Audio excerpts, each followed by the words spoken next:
आज की वीडियो थोड़ी सी लंबी होने वाली है बिकॉज मैं इस बुक के रिव्यू के साथ साथ इससे जो 12 चैप्टर्स हैं उनसे मिलने वाली लर्निंग के बारे में बात करने वाला हूँ। तो fasten your seat belts and let's go.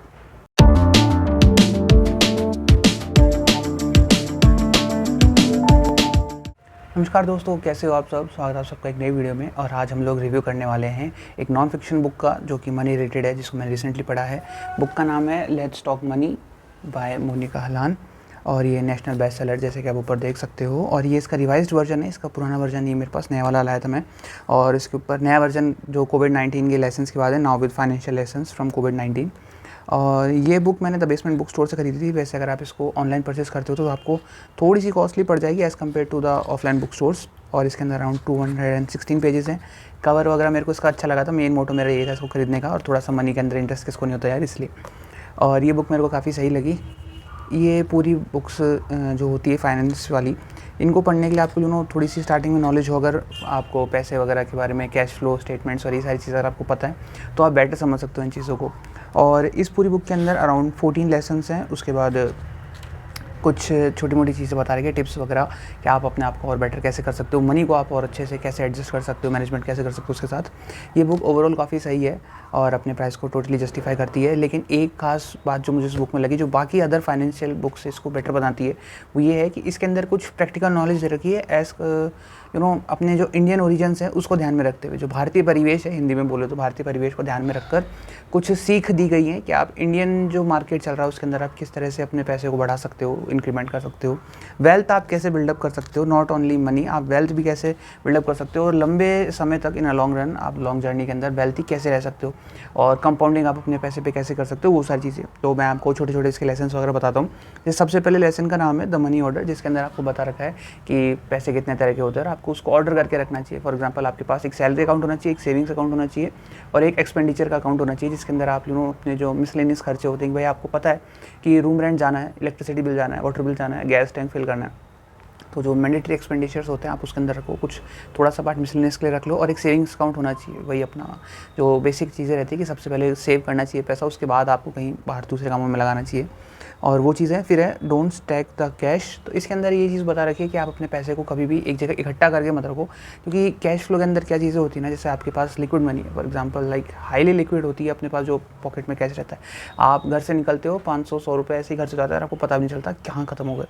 तो इसके लिए रहता है कि आप पैसों को जितना हो सके उनको एक जगह इकट्ठा करके रखो, अपने पास मत रखो। फॉर एग्जांपल, आप उनकी एफडी करवा लो, जो अपन सबसे ज़्यादा करवाते हैं इंडियन मेंटालिटी के अकॉर्डिंग, अपन सबसे ज़्यादा एफडी वगैरह ही करवाते हैं। तो वो चीज़ है, आप पैसों को अपने ज़्यादा क्लोज मत रखो कि जितने आपके पास रहते हैं उससे ज़्यादा खर्च हो जाता है और आपको खुद बता भी नहीं सकते। लाइक आप सुबह घर से निकले पैसे लेके, घर वापस आओगे तो आपको याद नहीं आता, आप टोटल नहीं कर सकते कि आज आपको पता तो है कि आपने टोटल इतने रुपए खर्च करे, लेकिन आपको याद नहीं आता कि कहाँ कहाँ होगा, किस काम में होगा। तो मिसलेनियस खर्चे होते हैं, उनको रोकने के लिए आपको ये करना चाहिए कि थोड़ा हार्ड कैश रखो आप अपने पास, लाइक हार्ड फॉर्म में जो इजीली खर्च ना हो पाए। आप उसको इन्वेस्ट करके रख सकते हो, क्योंकि आपके पास परचेजिंग पावर अगर आपके हाथ में रहेगी आप उसको तुरंत खर्च करने का सोचते हो। बेसिकली मेंटालिटी अपनी वही होती है। तो स्टैक मत करो। और दूसरी चीज़ है कि उसको और बेटर तरीके से आप लगा सकते हो। फॉर एग्जांपल, अगर आप अपने पैसों को बैंक में रखते हो, जो आप फ़ोन पे, पेटीएम वगैरह से बार बार यूज़ करते हो, तो आप बैंक के अंदर अपने पैसे रखते हो, तो अकाउंट्स जो होते हैं, जिस भी आपका बैंक में अकाउंट है, आपको 2 से 4% का इंटरेस्ट देता है उसके ऊपर, और वहीं बैंक वो पैसा किसी और को उधार देता है, लाइक ब्याज वगैरह पे देता है, लोन अमाउंट करता है वो, तो उसके ऊपर 8 से 9% ब्याज इजीली कमा लेता है। तो आपको आपका प्रॉफिट देने के बाद भी बैंक अपने प्रॉफिट में रहता है। तो आप स्टैक मत करो, उसको एक अच्छी जगह इन्वेस्ट करो मनी को। थर्ड है एमरजेंसीज नीडेड अ फंड। तो इसके अंदर ये चीज़ है, लाइक कोविड-19 का समय आया था, सबके पास 5-6 महीने का फंड होगा मैक्स टू मैक्स।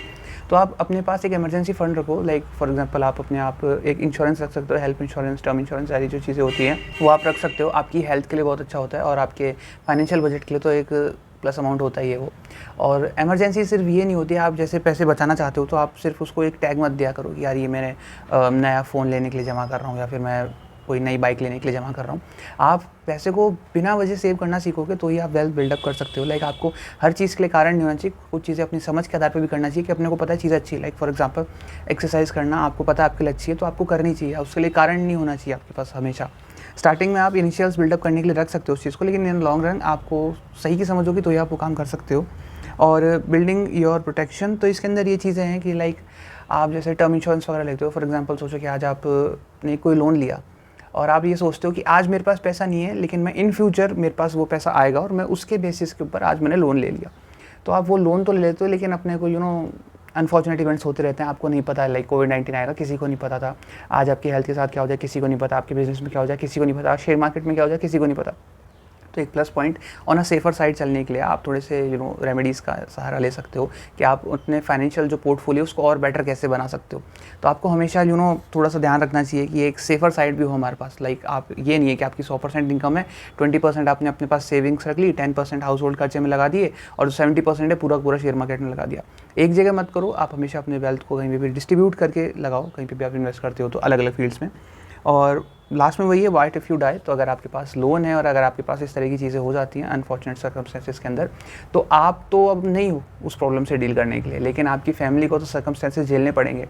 तो उनके लिए हमेशा क्या होता है, टर्म इंश्योरेंस जैसी चीज़ें हैं वो लेनी ज़रूरी होती हैं, वो आपके सेफ्टी इंश्योर करती हैं और ज़्यादा चार्ज नहीं होता।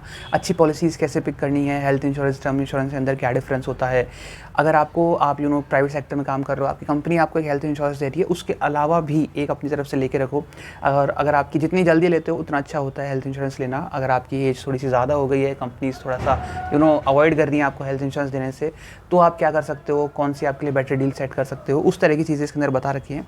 लाइक जो इंडियन मेंटालिटी है ना, उसके ऊपर जो कोर है, उसका जो कोर है उसके ऊपर पूरे काम करने वाली ये बुक मुझे लगी। इसलिए मैं बता रहा हूँ कि ये book worth it the price है। लाइक फॉर एग्जांपल अपन रिच डैड पुअर डैड की बात करते हैं तो वो ओवरऑल लाइक जनरल ऑडियंस के लिए लिखी है, जनरलाइजेशन के लिए, लेकिन ये स्पेशली इंडियन ऑडियंस के लिए लिखी गई, इसलिए ये बुक ज़्यादा रिलेटेबल लगती है आपको। या फिर इसके अंदर जो टर्म्स हैं, जो टर्मिनोलॉजीज यूज़ करी गई हैं आप फाइनेंस से रिलेटेड, आप अपने किसी गार्जियन के साथ लाइक फादर ताऊ जी वगैरह किसी के साथ भी जाके अगर आप डिस्कस करते हो तो आपको पता चलेगी कि वो चीज़ें हैं सही में, मार्केट में ऐसी चीज़ें होती हैं, आपके सराउंडिंग्स में चीज़ें हो रही हैं। और लास्ट में अगला पॉइंट आता है हमारा, फाइनली वी आर इन्वेस्टिंग। तो ये थोड़ा सा इन्होंने बिल्डअप किया था कि आपको पैसा क्या होता है, कैसे सॉर्ट आउट करना चाहिए, इन्वेस्टिंग का पैसा अलग रखो, एक्सपेंडिचर का अलग रखो, सेविंग्स का अलग रखो। तो उस तरह की एमरजेंसीज़ के लिए एक अलग फंड बिल्डअप करो, अलग अलग अकाउंट्स खोल लो बैंक के अंदर, कोई दिक्कत नहीं है, मतलब अकाउंट एक रखो, उसको नेमिंग्स अलग अलग कर दो, उस तरह की चीज़ें। और फिर अपन इन्वेस्ट करना स्टार्ट करते हैं इसके अंदर। फिर इन्वेस्टिंग के बारे में थोड़ी सी बेसिक जनरल नॉलेज बता रखी है और उसके बाद में उसको जितना ज़्यादा एक्सप्लेन डेप्थ में किया जा सकता है करने का ट्राई करा गया है। लास्ट में आती है लेट्स डी जैगन इन्वेस्टिंग। इसके अंदर ये चीज़ें बता रखी हैं आपको कि आप जब भी इन्वेस्ट करने जाते हो तो कभी भी ये मत देखा करो कि यार ये स्टॉक ऊपर जा रहा है मैं भी इसमें बिल्डअप इन्वेस्ट कर देता हूँ। और अपन किसी से सलाह लेते हैं यार तेरे को क्या लगता है कहाँ जाएगा स्टॉक या फिर कौन सा अच्छा रहेगा, तो बहकावे मत आया करो, कुछ R&D अपनी तरफ से भी क्या करो। लाइक फॉर एग्जांपल आप बड़ी से बड़ी कंपनी ले लो, लाइक नोकिया है या फिर सोनी है, सैमसंग है, ये सारी चीज़ें जो होती हैं कंपनीज जो बड़ी बड़ी होती हैं, इनका सबसे ज़्यादा जो पैसा किसी चीज़ पर खर्च करती है तो इनका R&D होता है, लाइक रिसर्च एंड डेवलपमेंट जो होता है इनका। तो आप चाहते हो पैसा मिले, पैसा हम बनाए स्टॉक मार्केट के अंदर, और आप सोच रहे हो कि R&D नहीं करना पड़े, कोई सलाह दे और ये जादू से सब कुछ हो जाए, तो आसान पैसा दुख बहुत देता है आज नहीं तो कभी ना कभी देता ही है। तो उस चीज़ के ऊपर आप पीछे ना पड़ो तो ही बेटर है। और उसके बाद में इसके अंदर बता रखा है इक्विटी और म्यूचुअल फंड्स के बारे में। देखो अगर आप इस फील्ड से रिलेटेड हो तो आपको इस चीज़ के बारे में पहले से पता है, और नहीं पता है तो आप ये बुक पिक कर सकते हो। बिगिनर भी हो तो भी आपको बहुत ईजिली समझ आ जाएगा, because around 20 something 30 something pages के अंदर बहुत डेप्थ के अंदर समझा रखा है, बेसिक से लेके इक्विटी म्यूचुअल फंड्स क्या होते हैं, किन में इन्वेस्ट करना चाहिए। लाइक फॉर एग्जांपल कुछ नई कंपनीज़ होती हैं जो आके बोलती है कि हम आपको कम से कम 50 से 70% का रिटर्न देंगे, लेकिन वो नई कंपनीज़ हैं, उनको अभी जस्ट रजिस्टर करा गया है और आप उनके ऊपर ट्रस्ट करना चाहते हो। कंपनी चाहती है कि जो पर्सन इन्वेस्टर हम पे ट्रस्ट करे, इसलिए वो हाई रिटर्न्स प्रॉमिस करते हैं, लेकिन हमेशा ऐसा होता नहीं है। जितना ज़्यादा रिस्क है उतना ही ज़्यादा पैसा होता है, लेकिन इसके अंदर रिस्क और पैसा तो है, लेकिन पैसा डूबने के चांसेस उतने ही ज़्यादा होते हैं। तो इसलिए ऐसी चीज़ों के पीछे नहीं भागना चाहिए। कोई कंपनी आपको 30-40% या फिर 20 से 30% भी रिटर्न आपको दे रही है इन अ लॉन्ग रन, तो आपको उसके साथ जाना चाहिए, बिकॉज सेफर साइड अपन को रखना पड़ता है। अगर आप घर में अकेले ही कमाने वाले हो, you are the only bread winner earning person of your family, तो आपके पास रिस्पॉन्सिबिलिटीज़ बहुत ज़्यादा होती हैं और आप इस तरह की चीज़ें नहीं कर सकते हो। और अगला आ रहा है पुटिंग इट ऑल टुगेदर। इसके अंदर जो ऑथर है उन्होंने बहुत सीधे सरल शब्दों के अंदर बता रखा है कि आप इन्वेस्ट करना चाहते हो तो कितने कितने तरह के इन्वेस्टमेंट प्लान्स वगैरह हो सकते हैं। लाइक आपने एक टर्म इंश्योरेंस लिया, आपने लिया, बढ़िया बात है। हेल्थ इंश्योरेंस लिया, वो अच्छी बात है। उसके बाद अपन जो अलग फील्ड्स आते हैं, लाइक अपन सोचते हैं कि यार अपन को प्रॉपर्टी में इन्वेस्ट करना चाहिए, लेकिन प्रॉपर्टी अगर आपने एक ले ली, मकान बना लिया, house tax, meter tax, electricity tax, वो सारी चीज़ें अपने को नहीं दिखती, अपन को सिर्फ प्रॉपर्टी दिखती है कि इन्वेस्ट करेंगे। और फॉर एग्जांपल तो ये इतना अच्छा नहीं है as a compare to author, वो इनसे बचते हैं। लाइक आप सोचते हो कि भाई हम लैंडर बन जाएंगे, हम तो किसी के टेनेंट वगैरह रखेंगे अपने फ्लैट वगैरह लेने के बाद में, तो जो मेंटेनेंस होता है उसका कॉस्ट और जो मेंटल अवेयरनेस वाली चीज़ें रहती हैं, आपकी मेंटल पीस छीन लेती है ये सारी चीज़ें। तो उससे हसल भसल से बचने के लिए आप सबसे बढ़िया क्या करो, कोई स्टॉक पकड़ो जो सही चल रहा हो। फॉर एग्जांपल जो अपने सेंसेक्स होता है, BSE वगैरह निकालते रहते हैं, निफ्टी होती है, इनके अंदर आप देख सकते हो कौन से रिकॉर्ड्स अच्छे कर रहे हैं, कौन सी कंपनी के लास्ट 5 to 10 ईयर्स के अंदर कौन सी कंपनी अच्छी रही है, इन लॉन्ग टर्म रिटर्न्स किसके अच्छे हैं। ये नहीं देखना कि यार पिछले साल इसका अच्छा गया तो इस साल भी जाएगा, नहीं, लॉन्ग टर्म के अंदर कौन सी कंपनी ज़्यादा अच्छा कर रही है उसके ऊपर करना चाहिए अपने को। और लाइक आप चाहो तो गोल्ड के अंदर इन्वेस्ट कर सकते हो। गोल्ड के अंदर भी कैटेगरीज होती हैं, लाइक जो अपने गोल्ड बॉन्ड्स निकालती है जो गवर्नमेंट है, इंडियन गवर्नमेंट, आप उसके अंदर कर सकते हो। लाइक गोल्ड बार्स होते हैं, कॉइन्स होते हैं, उनमें कर सकते हो। ज्वेलरी सबसे लीस्ट टाइप होनी चाहिए आपकी, डिजिटल उससे थोड़ा ऊपर होना चाहिए। तो इस तरह की चीज़ें इसके अंदर बता रखी हैं।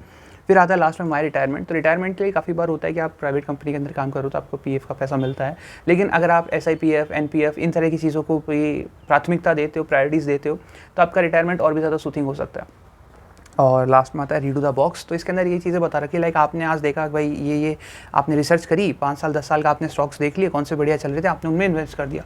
लेकिन आपको वही है कि पिछले 5 से 10 साल का आप देख रहे हो रिकॉर्ड, तो हर साल 1 साल आगे बढ़ेगा। तो आपको कंपनी को लाइक साल में मिनिमम एक बार आपने अपना पोर्टफोलियो बना लिया कि मेरा 10% गोल्ड में है, 10% हमने जो प्रॉपर्टी बिजनेस है उसमें डाल दिया, 10 से 5% हमने जो लैंड रेवेन्यूज़ है उसके अंदर डाल दिया, लाइक शॉप्स हमने दुकान किराए पे दे रखी है या कमरे किराए पे दे रखे हैं उसके अंदर आ रहा है। बाकी मेरा 20% म्यूचुअल फंड्स, 5% इक्विटी, इस तरह से है।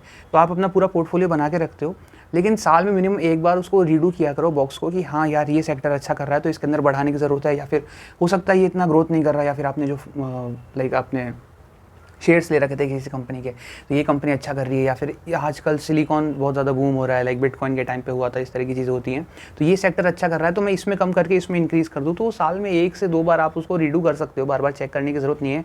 लाइक जो होते हैं ना डेली बेसिस वाले ट्रेडर, रोज़ निकालेंगे भाई अपना फ़ोन 9 से 5, 10 से 5 वाला जो रहता है गैप, रोज़ चेक करते हैं कि अब क्या हुआ, अब क्या होगा, हर मिनट वाला वो नहीं है। आपको लाइक पीस ऑफ माइंड भी चाहिए होता है थोड़ा सा। तो लॉन्ग रन के अंदर रखो, आप जितना होल्ड करोगे उतना ज़्यादा कंपाउंडिंग इफेक्ट उसके ऊपर काम करेगा और चीज़ें अच्छी रहेंगी। लास्ट में आता है विल इट। अब आपके पास जितनी भी प्रॉपर्टी है अब आप बिल्कुल सुनिश्चित हो, लाइक सेटिस्फेक्शन आपको हो चुका है कि जितना मैंने कमाना था हो हाल लिया। अब जो हमारे बाद नेक्स्ट जनरेशन है उसके लिए हम कुछ करना चाहते हैं, तो सबसे ज़्यादा सही चीज़ ये रहती है कि पर्टिकुलरली किसी एक अच्छे लॉयर को, सीए को, या फिर एक ऐसा हेल्पफुल पर्सन रखना चाहिए आपके पास सेफर साइड के लिए कि अगर कुछ हमारे साथ प्लस माइनस होता है तो ये पर्सन है उस चीज़ से डील करने के लिए। और सबसे सही चीज़ होती है विल के बारे में बनाना। अपने को नहीं पता होता, अपन ये सोचते हैं लाइक 60-70 तक तो अपन जिएंगे, लेकिन हो सकता है लाइक कुछ भी लाइक अनफॉर्चुनेट इवेंट्स कभी भी हो सकते हैं। तो आपके पास the early is the better.